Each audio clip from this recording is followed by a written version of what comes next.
If you're in your 20s and feel like you're behind with money, like everyone else has it figured out and you're just guessing, I want you to know that's not your fault. Nobody taught us this stuff, not in school, not at home. We figured out how to write essays and solve equations, but nobody sat us down and explained what a credit score actually does or why the first $100 you invest at 22 is worth more than the first $1,000 you invest at 35. That's what today's video is. The 7 things I wish someone had told me at 22. Not vague advice, specific, actionable things that would have changed my financial trajectory if I'd known them earlier.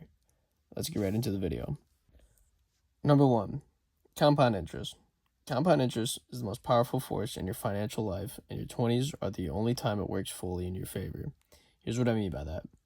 If you invest $5,000 at age 22 and never add another dollar at an average 8% annual return, that $5,000 is worth about $160,000 by the time you're 65.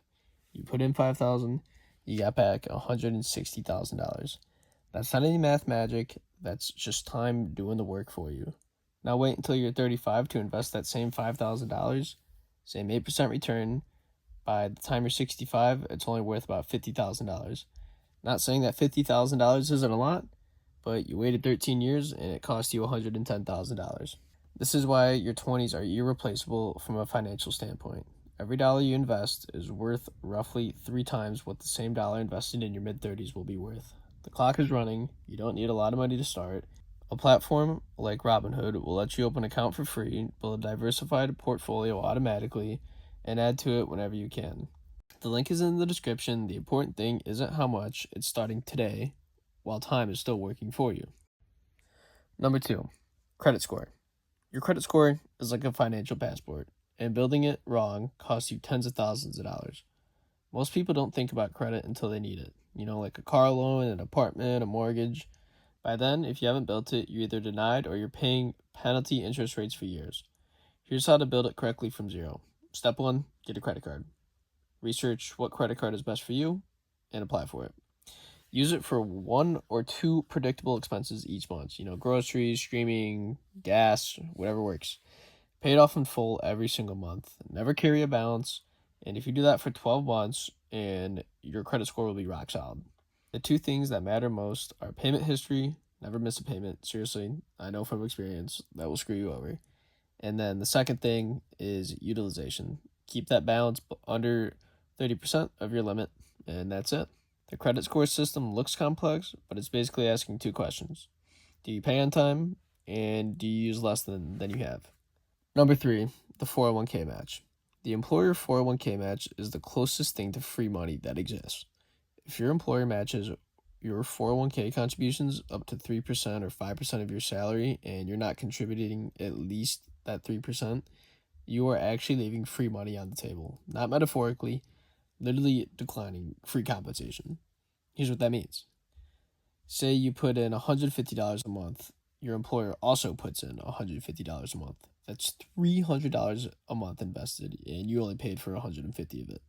That's a guaranteed 100% return on day one. Nothing in investing beats that. Seriously, not even stocks, not real estate, not anything. Log into your 401k HR portal today and, check your 401k contribution percentage. If it's below your employer match threshold, raise it. Even if it means 1 less dinner out per month, the math usually makes the right call every single time. Number 4, the new car cost. The real cost of a new car in your 20s will actually shock you. The average new car payment in the U.S. right now is around $700 a month. Over a 5-year loan, that's around $42,000, but that's not even the real cost.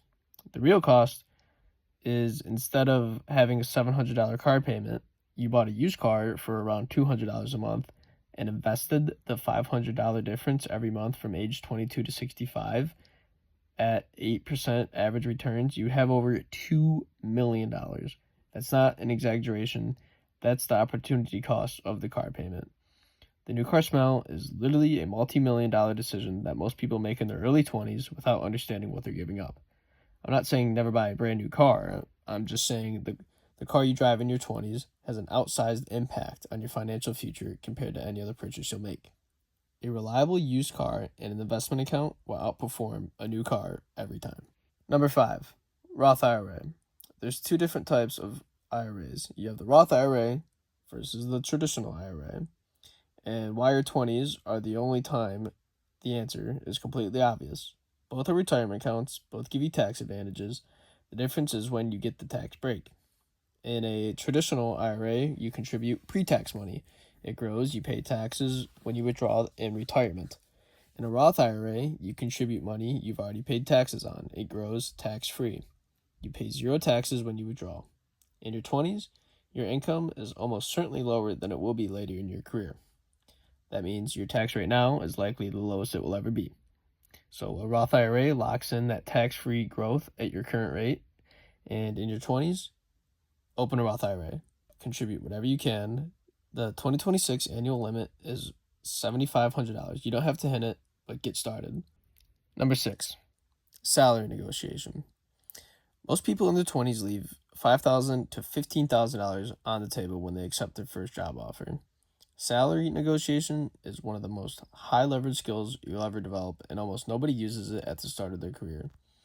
Studies consistently show that employers expect candidates to negotiate and often leave room in the budget for it. The first offer is almost never the best offer. The script is simple. When you get an offer, say, I'm really excited about this role, and based on my research and what I bring to the team, I expect something closer to X.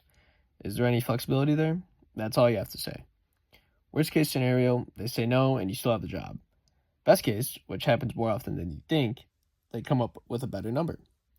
A $5,000 salary bump at 22 compounds through every raise and bonus in your entire career.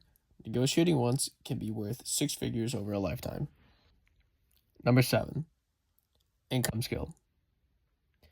Building one income skill in your 20s alongside your job is a multiplier that most people skip. Here's the pattern I see in people who build real wealth early. They have a job, and they have a skill that earns them extra income on the side. It doesn't have to be a business. It doesn't have to take 30 hours a week. It's one thing they got good at, whether that's writing, video editing, web design, social media, bookkeeping, tutoring, that they can sell in small amounts. Even $500 a month in extra income invested consistently changes the math completely. And the skills you build in your 20s, while you have a low overhead and no major obligations, are skills you'll carry for the rest of your career. The best time to build an income skill is before you need it, while the stakes are low, while you have the energy and time, and while failure is still cheap. Those are the 7 tips. Invest early, build your credit right, capture the 401k, be careful with the car, open a Roth IRA, negotiate your salary, and build a skill. You don't have to do all 7 this week. Just pick one, start there, come back next week. We post every Tuesday and Thursday for the next piece of the puzzle. Subscribe if this was useful, and check the description for the link to Robinhood. All free to open and the tools I'd start with. I'll see you guys in the next one.